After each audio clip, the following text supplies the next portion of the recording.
तर बघा पूजापाठ झाल्यावर मशीन लावून दिली आणि इकडे पीठ लावून दिलं. पहिलं पीठ लावून देतं असे चपात्या कधी पण करायला. हो माझ्यासाठी साबुदाणा भिजवला आहे, पण उद्या पण उपवास आहे, राहिला तर उद्याला पण होईल. हल्ली रोजच उपवास चालले काही ना काही. दूध असं बारीक गॅसवर ठेवते बघा, बारीक गॅस असतो आणि असं उकळत चांगलं छान उकळत असतं, म्हणजे खराब नाही होत दूध. दिवसभर बाहेर जरी राहिलं तरी काही प्रॉब्लेम येत नाही. तर ही थोडी गवार काल ते भावेने मला निवडून दिलेली ही गवार, आणि मी एक बटाटा घातला यामध्ये. साहेबांना अशी बटाटा घातलेली पण गवार आवडती, यशला शक्यतो नाही आवडत आहे. पण रात्रीची बटाट्याची भाजी थोडी राहिली, त्याचा पराठा बनवणार आहे त्याला, म्हणून त्याने नाही खाल्ली तरी काही प्रॉब्लेम नाही. त्यासाठी मी एक कांदा कापला आहे आणि एक मोठा टोमॅटो कापला आहे, थोडासा लसूण आणि कढीपत्ता. मसाल्याचा डबा काढून ठेवला आहे, भाकर बनवायची त्यासाठी पण काढून ठेवले. तर चला कढई गरम झाली, गॅस फास्ट करते आणि तेल टाकते. चमच्याने घेतल्यापेक्षा हाताने छान वाटतं की असं टाकायला, आणि अंदाज पण येतो किती टाकायचं किती नाही. कधी वापरते चमचा पण. मोहरी तडतडली, जिरं घातलंय, लसूण टाकते, कढीपत्ता लगेच टाकत नाही.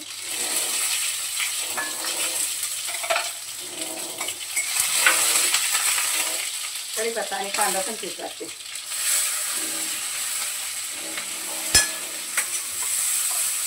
पातळ भाजी एक करायची आहे, पण ती नंतर करणार आहे. आता चिमणी लावली, मला आवडली. कांद्याबरोबर आता टोमॅटो पण टाकून देते परतायला.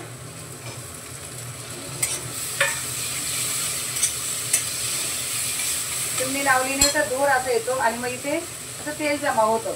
तेलकट जमा झालं की कधी कधी असं गॅसवर थेंब थेंब गळतं त्याचे, म्हणून जरा चिमणी लावावं लागते. कांदा टमाटा परतायला मी आता अंदाजाने मीठ, एक चमच्याभर मीठ घालून देते.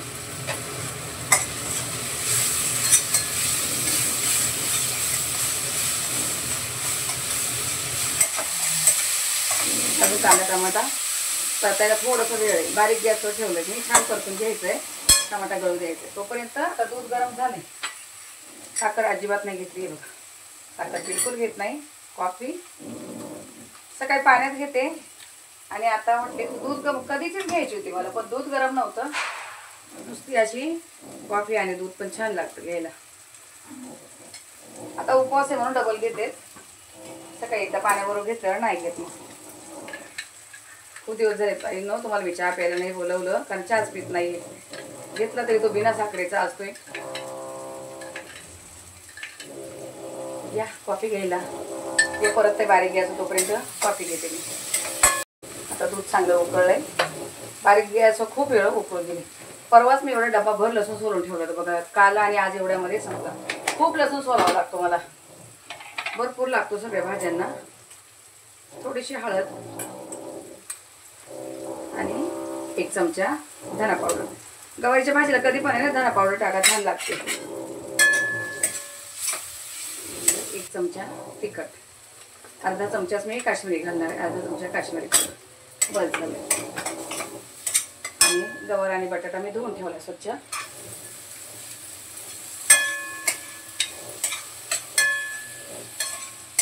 आता शक्यतो मी गवारच्या भाजीला पाणी घालत नाही, वाफेवर करते.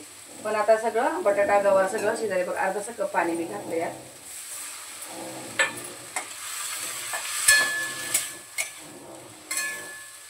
सगळं छान असं ओलसर झाली पाहिजे भाजी, एकदम मस्त फडफडीत नको आहे.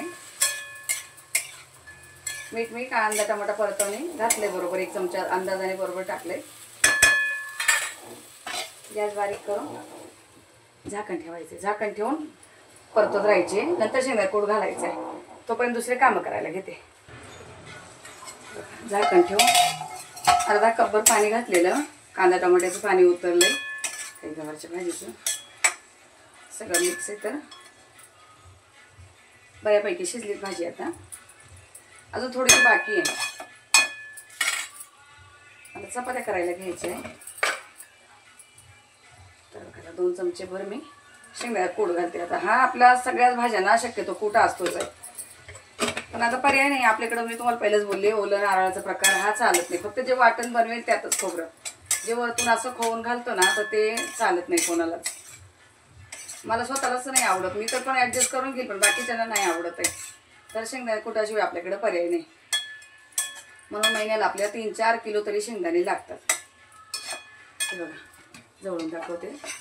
अशी झाली तर ही भाजीला मी झाकण ठेवून थोडंसं त्या गॅसवर ठेवणार आहे, कारण एवढ्या ओलाव्यामध्ये शिजून जाणार आहेत आणि शेंगा खूप छान असा मिक्स होईल त्यामध्ये.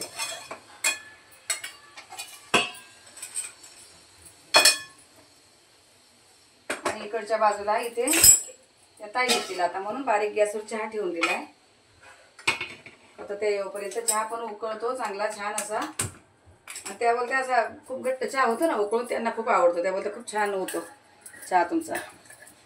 मी अद्रक वगैरे घालते बघा, अद्रक घातलेले. आणि पीठ बघा कधीचं मी पीठ लावून दिलेत, बरोबर होतं जसं पाहिजे तसं होत आहेत, एकदम बरोबर झालेत. तर आज यश भाकर नको बोला, मग मी ताट वगैरे ठेवून दिलं. यश बोला भाकर नको बनव, चपाती खाईन मी गवारच्या भाजी बरोबर.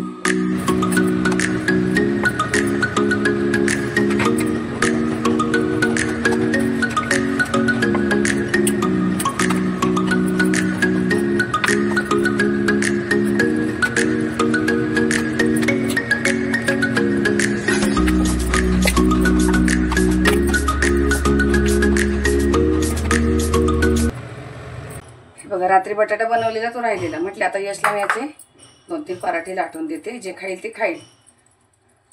आता भाकर वगैरे नको म्हटलं मग मी तर या चोलता नाही अशी घेते. आता काय मॅश वगैरे नाही केली भाजी मी, अशीच आहेत.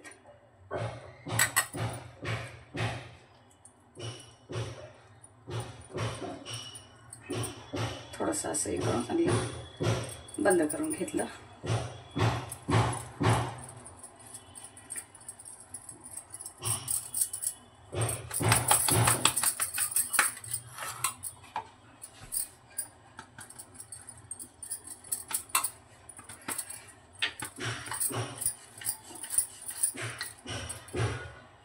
भरपूर दिवस झाले बटाट्याचे पराठे मी असे बनवले पण नाही, असे जाडसर एकदम असे गच्च भरून, कारण ते बटाट्याच्या फोडी तर फुटणार इकडे तिकडे, काही हे नाही. भाजी म्हटल्याला ती असे बारीक छोटेसे कट केलेले होते बटाटे, जाडसरच ठेवणार आहेत ते. अशी बटाट्याची भाजी बाहेर येते पिठातून. मग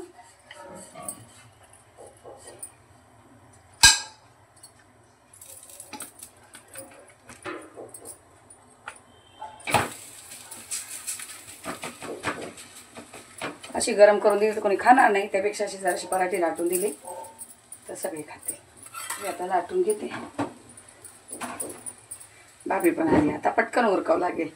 अभी मैंने गॅस बंद किया. मैं बोले आज लगता लेट हो रहा है भाभी को. हे बघा भाजी पण झाली, चपात्या पण झाल्या. यशला जेवायला दिलं, यश जेवतोय. अशी भाजी झाली. आता आज पातळ भाजी नाही करायची मला, बोलले ते करेल, साहेब बोलले मी नाही, मी बाहेर चाललोय. अशी झाली मस्त बटाटा आणि गवारची कांदा टोमॅटो ही पराठे. यशला दिला गरम गरम एक. आता हे भाभीचा चहा, अजून त्यांचं लादी पुसायचं काम चाललेलं अजून त्यांना खायला. ते बोलते तुम्ही मला इथं खायला देता, संध्याकाळपर्यंत मला भूक नाही लागत. हे बघा दिव्यामध्ये कसं छान फुलं आलेत.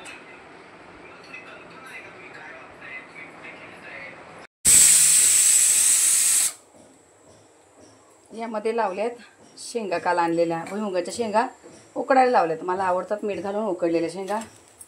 आणि इथे साबुदाणा बनवते मला थोडासा ठेवलाय, उद्या पुन्हा उपवास आहे तर ठेवलायत आणि भिजवायला होईल. केळी नव्हती, केळी आणलीत, टमाटे संपलेले, कांदे आणले थोडेसे. आता हे ठेवलेत मी असंच, पण म्हटलं पहिलं खाऊन वगैरे घ्यावं, आता खूप उशीर झाला आहे. आज मी कापूनच मिरची घातलीत बघा, आज काही वाटून वगैरे का, साहेबांनाच आवडते तशी.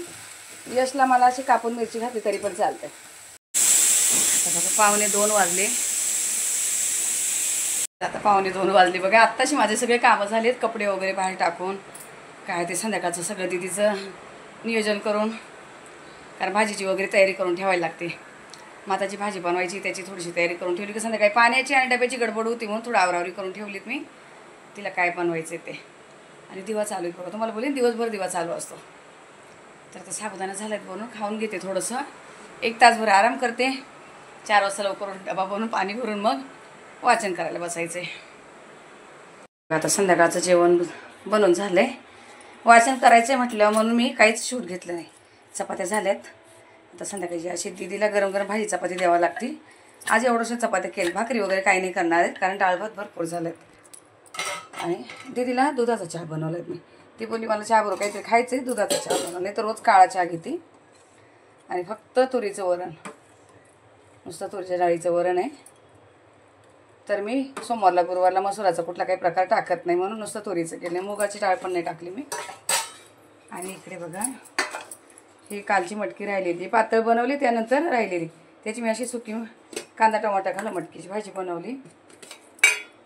भात आहे गरम गरम बघा, अजून सगळंच गरम आहेत. आता थोडंसं थंड व्हायला ठेवते भाजी वगैरे.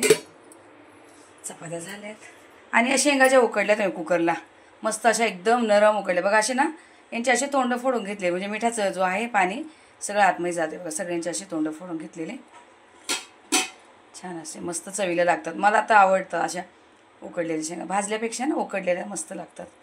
काल साहेबांनी आणल्या होत्या, याच्या 5-6 शिट्ट्या केल्यात कुकरला आणि थोडा बारीक गॅसवर ठेवलेले, छान झालेत. लिंब आणलेले ते असे डब्यामध्ये घालून ठेवलेत. आता काढून घेतले एक मी. तर असे झाले. आता दीदीचा डबा भरते, चहा देते पहिला. भाजी थंड करून द्यावं लागते, नाही तर मग बॅगेच गरम लागतं तिला. तर दीदीचा डबा वगैरे दिला, सगळं झालं. आता वाजले बघा किती 8:15 वाजले. सगळं आवरोपर्यंत किचन भांडी विंडी सगळं आवरोपर्यंत 8:15 वाजले. दिवाबत्ती वगैरे सगळं. इकडचा दिवा तुपाचा दिवा शांत होतो लवकर भरते, पण तो दिवा छोटा आहे ना, दिसायला मोठा वाटतो पण तूप कमी बसतं त्यामध्ये आणि तेलाचा भरपूर मोठा आहे त्यामुळं भरपूर तेल बसतं त्यामध्ये, तो चालू असतो. तर आता वाचन करायचं आहे बघा. दुपारी अजिबात वेळ मिळत नाही, 2 वाजता कामं करोपर्यंत. त्यानंतर थोडा तरी आराम केला पाहिजे, तेव्हाही होतं. आता संध्याकाळी दीदीला सगळा डबा वगैरे बनवून दिला, नैवेद्य काढून ठेवला आहे. आता वाचन वगैरे झाल्यानंतर नैवेद्य दाखवेल. आणि आता वाचन करायची काय आहे ते बघा. आता चेंज करून वाचन करणार आहेत, कारण जेवण वगैरे बनवले, पण दिवाबत्ती लावून घेतली मी. हे बघा आता वाचन कसं करते. हे बघा आता इथे मी स्वामींच्या समोर इथं हे ठेवतात आणि टेबल ठेवलं आहे. टेबलावर मी लाल कपडा आणि खुर्चीवर बघा असं आसन घालून, कारण आता मला बसता येत नाही, सध्या प्रॉब्लेम चालू आहे असा. तो दीदीला रेनकोट दिलेला, गाडीवर सोडायला गेले, रेनकोट ठेवलं आहे तिथं, ओला आहेत म्हणून, कारण पाऊस चालू आहे आमच्याकडे. तर मी बघा असं स्टूल आणि ही अशी खुर्ची. पण आता काय करायचं, 21 अध्याय वाचायचे, वेळ जातो भरपूर, 1.5 तास तरी लागतो. कारण तारक मंत्र तुम्हाला बोलले मी, तारक मंत्र गुरुचरित्राचा अध्याय 1 माळ काढली नाही मी अजून, कारण वाचन करू पण वेळ जातो. मग हे चला ठीक आहे, वाचन पण होतं आहे आणि मला त्रास पण होत नाही. असं खुर्चीवर बसून मी इथं वाचन करणार आहे. मागच्या गुरुवारी मला खाली बसून खूप त्रास झाला पहिल्या उपासला केलं, त्यामुळेच मी आता हे असे जे मोठे मोठे पारायण वगैरे यामुळेच करत नाही मी. का तर देवांना पण उगत माझ्यामुळे संकट नाही का गं, माझ्याकडून ते प्रॉपर नाही झालं तर काय उपयोग मग. म्हणून पारायणाला वगैरे मी आता अजिबात हात घालत नाही. एवढे 1 वर्षभरामध्ये तरी बिलकुल नाही कुठले पारायण केलेत मी. आणि काय करायचं, साहेब मला बोललेले थोडे अध्याय तू वाच, थोडे मी वाचते. म्हटले नको, त्यापेक्षा मी खुर्चीवर बसते. कारण जे आमचे गुरुजी ते जे ब्राह्मण आहेत त्यांना फोन केला, ते बोले चालतंय, काही हरकत नाही. आता कितीतरी लोक खुर्चीवर बसून प्रवचन करताय, खुर्चीवर बसून हे करतायत. आता पर्याय नाही, तुम्हाला बसायला प्रॉब्लेम येतोय. म्हणजे माझं मन मानत नव्हतं मी खुर्चीवर बसून करू की नको करू. तर ते बोलले करा, आता तुमच्या शरीराला त्रास आहे आणि तुम्हाला भक्ती पण करायची, तर थोडी ॲडजस्टमेंट कुठेतरी करावं लागते. कोणी पण बघा म्हणे किती मोठे मोठे तुम्ही लोक बघता, तर ते मोठ्या आसनावर वरती बसून खुर्चीवर एक हे असतं त्याच्यावर व्यासपीठावर बसूनच ते हे करताय, तर करा म्हणे, आता हरकत नाही. पण मनाला कुठेतरी एक खंत पण आहे की स्वामींची सेवा मी अशी प्रॉपर खाली बसून करू शकत नाही. तर हा त्रास जो चालू झाला आहे हा सगळ्यांना माहिती आहे, हा हाताचा किती प्रॉब्लेम चालू आहे तो. ठीक आहे, आता जशी होईल तशी सेवा करायची. आज 3रा गुरुवार आहे, फक्त वाचनाच प्रॉब्लेम, बाकी तर पूजापाठ तर उभं राहून होऊनच जातील.